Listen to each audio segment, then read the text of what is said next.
Welcome to Andolono's Game of the Year Awards. Now, unlike most award ceremonies that award multiple games over multiple different, criteria, we here at the Andolono Gaming Company, if that's what you want to call this channel, just reward the best games. So this is going to be my rundown of the top 5 games that I've enjoyed this year. The criteria is simple. The game must have been released this year, or it must be a DLC that was released this year, which provided an ample amount of content to the game. For example, The Binding of Isaac Repentance is considered for one of these awards, and it's the only award it's considered for because I'm only doing one. Whereas something like Overwatch, which is patched regularly, or Dota, which is patched regularly, is not considered. Also, if a game came out of early access, such as Grifflands, you have also been considered for the award. Without further ado, I'm going to go to a special mention at first. My special mention is going to be something that could have been its award category in its own right, but I'm not going to. I'm just going to mention my favourite game of the year that didn't come out this year, which was Amori. So, bravo Amori, well done. So, in 5th place, it's Halo Infinite. Halo Infinite is the 6th installment of the Halo franchise, following specifically the adventures of Master Chief, who so far has fought off the Covenant, the Flood, the Prometheans, and now more, as he, tried to protect humanity. I think, like most people, my first introduction to some, serious FPS games was the Halo series. I loved, the trepidation of going into the original Halo game where you first meet the Flood and you see on your radar all these little blips coming towards you and going oh my god, what the hell is this? Everyone loved the Magnum, everyone loved, shotguns, just blasting people around. And they generally iterated on the games and improved them. I think the second game was probably better than the first one. I think the third one was better than the prior two.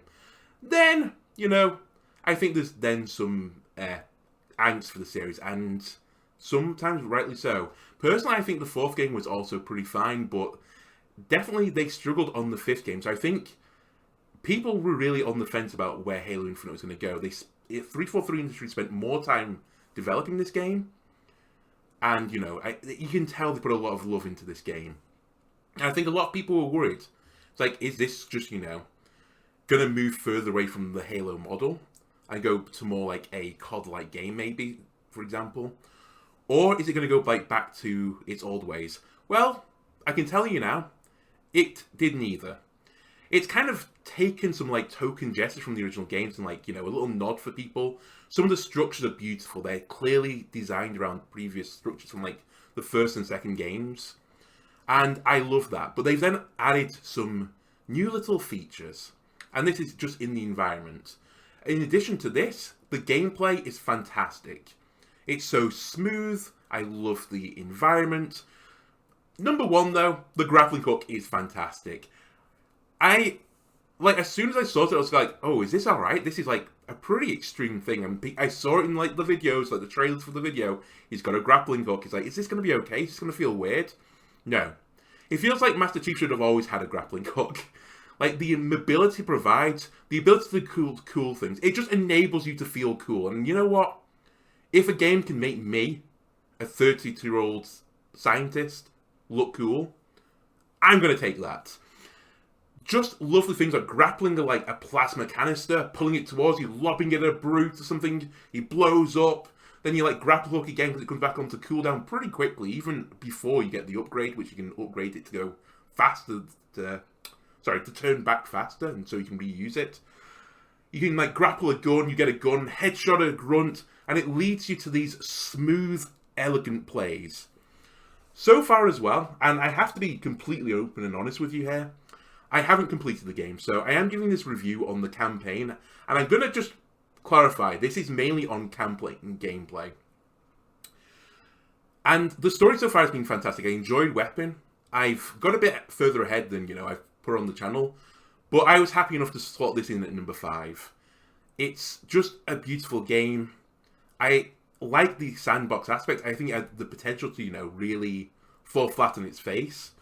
My one slight criticism is I feel like it's a little bit empty in places, but they've done little things which help. Like, for example, there's always these little patrols around, maybe with like ghosts. So you can just like ambush this patrol and steal the ghost that lets you get to another place faster. And yeah, I just think it's a fantastic game. I definitely think it is, it's met its criteria. I think it fits within the Halo anthology of the series of it. I think it feels like a Halo game, and that's the biggest praise I can give it. So, I'm putting it in 5th place. Now, why will I not put this higher? So, I did mention I'm really rating this on the campaign. I've not really played much multiplayer, and I've never been a big multiplayer, like, Halo player. Sometimes I dabble in it a little bit, but it's not my, like, big favourite. I think the reason I couldn't put this higher, though, is that I do not agree with the monetization strategy for some of the cosmetics in the game. They are far too extreme. I have heard, like, certain, like, colours for, like, a specific armor plate can cost, like, $10 plus, which seems insane.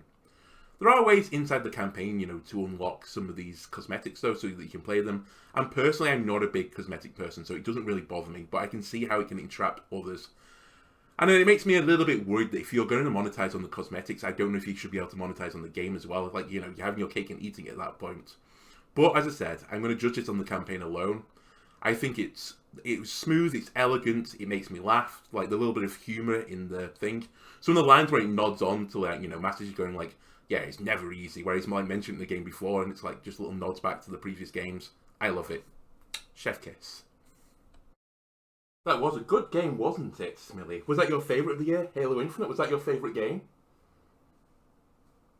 Yeah? Alright, run along then. In 4th place, a game that came out much earlier in the year, it's Loop Hero. Loop Hero came out March 2021, and this was one of the early games of the year that I was hugely looking forward to. It was developed by 4 Quarters and published by Devolver Digital, who publish a lot of fantastic indie-like games. And this game did not disappoint. It was unlike any other game I've ever played. It had roguelike elements, it had adventure-like elements, it had deck building, strategy, it just had it all. The premise of the game is that you are this character, you're like the savior of this fragmented world, and you loop around a randomly generated pathway. Then you create a deck of environment tiles, path tiles, and building tiles that modify the pathway in such a way that it would generate like enemies, it generates like improvements to the character, and so on and so forth. And this character would have to battle automatically these enemies, so you had no control over it. So it's not like a real RPG-like game. And then if you defeat an enemy, you would get loot, which would power up the character, and you went continuously. Eventually, once you built enough, you would spawn a boss. There was this interesting balancing act to, looping around multiple times, but the more and more you loop, the harder and harder the game gets. Equally, you might want to build very quickly, but that means that the boss will spawn very quickly. There's then little synergies with different tiles. So for example, if you put down a vampire mansion and next to a village, you would get a zombie house. I can't remember exactly what it was called, but it would change the tile. So you would be looking for these little synergies between the environments, the buildings, the paths. All in all, it was just fantastic. As you progress through the game, you unlock other different characters. So I think there was a warrior, a rogue, and a necromancer. And each one had their own unique playstyles. The rogue was crit based, the warrior was maybe armor based, and the necromancer had his skelly boys, his favourite skelly boys. And as you progress through the story, and the story was hard linked into this gameplay, and I think the story was beautifully told, you would bring back together this fragmented world until eventually you encounter these final bosses. I think others will try and copy this Loop Hero strategy. I think there'll be other RPG-likes that are just auto-battlers, and you design the campaign around it.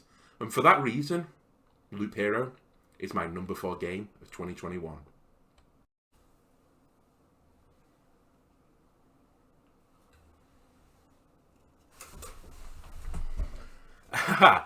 Let us continue our countdown of the top 5 games of the year, the AGYs Awards. Now, our third place game was a game that I think somewhat caught people by surprise. This was a game that hit the Nintendo Switch and hit it by storm. That's right, it's Pokemon Unite. Pokemon Unite released July of this year. It was developed by TIMI Studio Group and the Pokemon Company, that huge juggernaut of a company that has made incredible amounts of money on this game revolving around Pocket Monsters. It was their first attempt at a MOBA-like game, and a lot of people had skepticism before it came out. I think anytime a game has a release on an Android or iOS platform, people worry about the monetization. The game itself was free, but there are plenty of microtransactions in the game to, keep it afloat. There's also a battle pass, although the battle pass, at least when I played it in the first season, seemed to be probably worth the cost. And with the game being free, I think a lot of, people were happy enough to pick up the battle pass. And this is really just, a model now of modern day games. Many are trying to release free to play, and then you pay for the battle passes, which is fair enough for continued expansion of the game. So, why is Pokemon Unite third on my list? Well, it was a pretty simple MOBA. There was a top lane, a bottom lane, a jungle in the middle, and then 5 characters on each side. This is a tried and tested formula. It works for Dota, it works for League of Legends. But with the one less lane, it made the game a little bit simpler. The map was smaller, you could see what was going on easier. And I think that just helped the game move along. They really didn't make this complicated MOBA. They knew their market was going to be aimed at, children between the age of maybe 8 and 32. And they wanted it to be this introduction to MOBA. And I think this is where the game was fantastic. It wasn't as complicated as things like Dota or League of Legends. You haven't got items and stuff for the pathways to level into. You have 2 abilities and an ultimate. Your abilities you could choose between 2 different varieties, and that was it. That was the only choice you got. And then they just automatically leveled as things went along. You could even set it to automatically pick skills so that you didn't have to. Which was an incredible game design. And honestly, no MOBA has ever got me hooked before as much as Pokemon Unite did. I don't think any game got my blood pumping as much as Pokemon Unite did. The competitiveness of it was fantastic. Was it well balanced? No.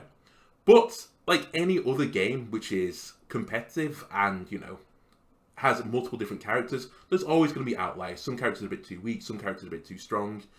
But, at least for the season that I played it, they seemed to patch it fairly regularly to try and improve the balance. So it just wasn't, shipped and abandoned. And I have to say, the one thing that really got my, it just really got me going, was the Snorlax. I don't think ever a character in any game has been designed for my playstyle more than Snorlax. You jump in, you hold the shield up, and you just ram people into a wall so they can't move. It was so much fun for you, but so anti-fun for the other person, but I just didn't care. I just want to be that chunky, sleepy boy, just slamming in there, making plays for my team. I'm initiating. It's don't worry, team. I'm getting in there. I'm going to shield this guy off. I'm going to bring him back to you and you kill him. But, like most MOBAs, it was also infuriating. But that wasn't the game's fault. That's just, the nature of multiplayer games. You're going to have games that infuriate you. But, the thing where it shines, there's not a long queue. You lose a game, and you can forfeit early, at the 5-minute mark if things are going terrible. You can immediately queue up and you're back in the game again. It was just this continuous gameplay loop. Another incredible thing I think they did was that there was a 10-minute time limit. This is genius. One criticism with probably most MOBAs why people can't get into is the long games. You have these 40 minutes to hour-long games where you maybe had no chance of winning from the halfway point. And, you were just in there for the long haul. And you were just miserable, salt was just brimming up in your body. The 10-minute time limit meant that even if you were having a terrible game, you knew it was going to be over soon. And being able to forfeit at 5 minutes, again, helped a lot of, mental trauma be removed. And you could just immediately wipe it away and continue on. There were aspects of the game I didn't like. So the Zapdos win condition, which wasn't really a win condition, but Zapdos got unlocked with 2 minutes left. If you killed Zapdos, you could dunk the points from Zapdos, and it would be worth double. because it was like the final minute, and you'd get 50 points, and it'd be an instant dunk. This meant that you could lose all the game up until like the 2-minute mark. If you killed Zapdos, like even if you stole it, and a lot of people would try and steal Zapdos, you would just turn the game around on its head. This was like a blessing, but also a curse, because there would be some games where you've outplayed an opposition. It might be even like a tight game, but you're slightly ahead of them, and then you might go for Zapdos. Someone in your team will go for Zapdos, and you're like, no, don't go for Zapdos. That's stupid. Don't do it. But you can't help it, and he starts chunking it down, and just suddenly, from nowhere, you have a Cinderace that just steals it. And then the enemy team is running for a goal, and there was very little counterplay at that point. The best counterplay was just not to do it. Wait for the opposition to start doing it, and then you attack in on them while they're fighting the Zapdos, maybe try and steal it yourself, or just try and get the kills. But, irrespective of that, I still think this was a fantastic game. I think most of the characters were really fun. I think they had a good selection of characters that, were well loved, and they've continued to add more characters to the game, and this keeps the game fresh. This will keep people coming back and just seeing, how the characters are doing. Dragonite was released recently, and I kind of want to check it out because it was one of my favourite Pokemon. I think Eevee was added to the game, or I can't remember what it was. I think one of the evolutions were added as well. And again, that's always going to be a fan favourite. But irrespective of what you might think of, the model of the game, like the microtransactions in it, I think it's hard to deny that Pokemon Unite was one of the most fantastic games of this year. We're approaching the time to crown our AGYs winner of 2021. Just one more game before that top place prize. In second place, it's Inscription. Inscription was released October of this year. It was developed by Daniel Mullins Games and published by Devolver Digital. This was a roguelike horror game with a deck building aspect to it, where you traverse along a pathway, and similar to Slay the Spire, you pick up cards along the way, and you have certain events depending on the tiles you choose to go to. This game was unlike anything I've played before. I know this is like a running theme for the entire AGYs Award so far, but I truly mean it on Inscription. I've never played anything like it. So what is unique about this card game? Well, one of the things that is unique about it is that you're playing at this table, being threatened by some evil creature on the other side that you can only see the eyes of, and you can get up from the table. You can just stand up and he stares at you and watches you around the room. And this is really unsettling. Outside of this, this card game, there's a puzzle. And you can do this, puzzle room outside the game, which links into the game. It gives you cards, it unlocks, things for your starting deck. That is just terrific. That's incredible game design. And it's a space, again, that's never been, explored, in my opinion. A card game where you have, a puzzle room behind it. It was so unique, so, genius. Again, I want to put a little, an asterisk on this choice. And this is how much I believe in the gameplay so far. I have not completed this yet. I was hoping to get as much of it done as I could before this award so that I could, rightfully place it. But I'm so confident in my, prediction of this being one of the top 2 games, at least this year. It might even end up being the best game of this year, that I've slotted in it too. Eventually, and I don't want to do too many spoilers, but you progress beyond this card game. The card game opens out into an entirely different game. It just has so many twists, so many turns, but all based around this original premise of what the card game was. And it includes a VHS section reminding you of Blair Witch Project type things, which, tries to give you the story of what is going on throughout the game. There's also little funny quirks in the game, the cards will talk to you and go "Oh, you sure this is the right play?" And I'd be "Shut up, Stoked, it is the right play." And Stinkbug's going, this seems like a great play. And I'm thanks, Stinkbug, this, it means a lot to me. But Inscription was just fantastic. It's one of the best indie games of all time, in my opinion. I think if I was going to do a list of, games throughout history, Inscription I would realistically consider being on there. And that's the biggest praise I can give it.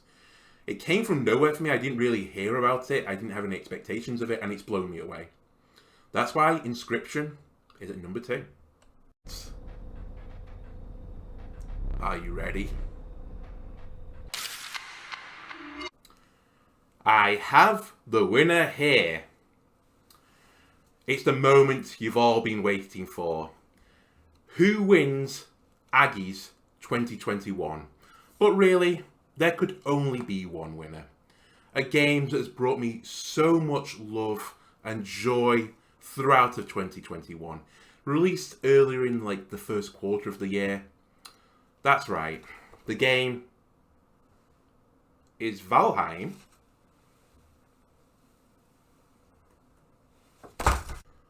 Valheim was released February of this year. It is a survival game where you are this Viking dropped in by a fucking raven onto this island where there are plenty of, goblins and ghouls that you have to fight through, and you have to try and build, a life for yourself. This, might be unexpected for other people familiar with the channel. Valheim has never appeared on my channel. Because I played it with friends outside of the channel, I never recorded it. It came out as well just before I started new videos. And when this game came out, I was just in love with it. People complain about the graphics. Yes, the graphics aren't incredible, but it doesn't matter because the game is so much fun. You can build these little Viking settlements out of wood, then stone, then other materials after that. And the most pleasing thing about it is, and this is what I think misses from other survival games, there are different biomes, and each biome has its own boss. And the boss fights in this game are fantastic. They're almost Souls-like bosses where you can have shields and you're blocking it, you're losing stamina as you're blocking and you're trying to get hits in, you're watching for certain attack patterns. And this progression where build more equipment to fight a boss, kill the boss, and that gives you another tool to unlock another thing that lets you get to another boss. It's such an engaging gameplay loop. The biggest thing about it, though, is this is probably the most fun game, I think, that was released this year to play with friends. Everyone can be off doing their own little thing, someone might be sailing to a different continent, and oh boy, the sailing is so good! But people can be off sailing to another thing, someone might be farming, someone else is fighting and getting certain materials, and it all comes together in this lovely settlement that you can build wherever you want, and it's pretty, free in the building structures that you can do. As I mentioned, any game with sailing is going to be a fantastic game. And I really love the sailing in this. No game, probably since Black Flag, has made me want to sing sea chanties as much as Valheim. A group of 4 of us on a boat, sailing off to fight another boss. Just, singing, hey, hey, up she rises, hey, up she rises, hey, up she rises early in the morning. It's exactly the type of energy I need after a long day of work. I was looking forward to it, I'd be counting the hours, I'm playing Valheim tonight, and I'd get home, it remind me of a child, rush some food into me, and then get onto Valheim and start, building this settlement and getting boss gear ready. Sure, it's a bit grindy, but with a group of people, you can really knock through stuff pretty easily. The gameplay fighting aspects were pretty good. There was, something for everyone. There's sneak daggers, there are bows, there's big two-handed axes where you can just swing through people and just chop people down.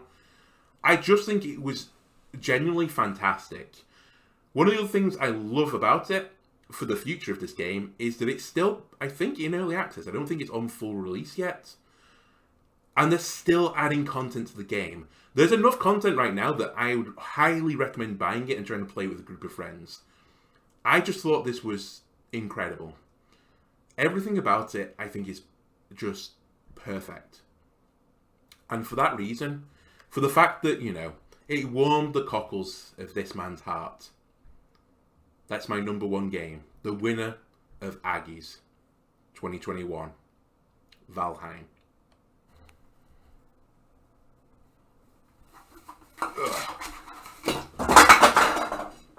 Well, that's Aggies 2021, everyone.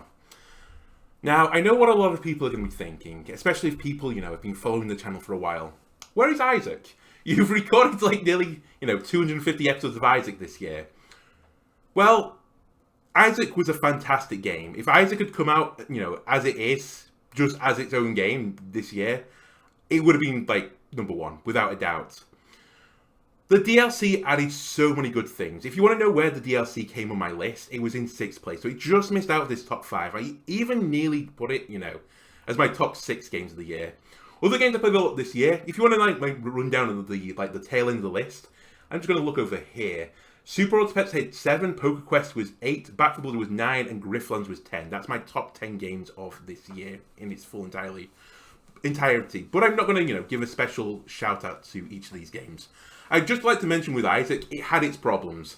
There's plenty of bugs in this game that, can just be run-ending bugs, which is really infuriating. The balance of some of the characters was, really sketchy. For example, Tainted Cain was just unlosable.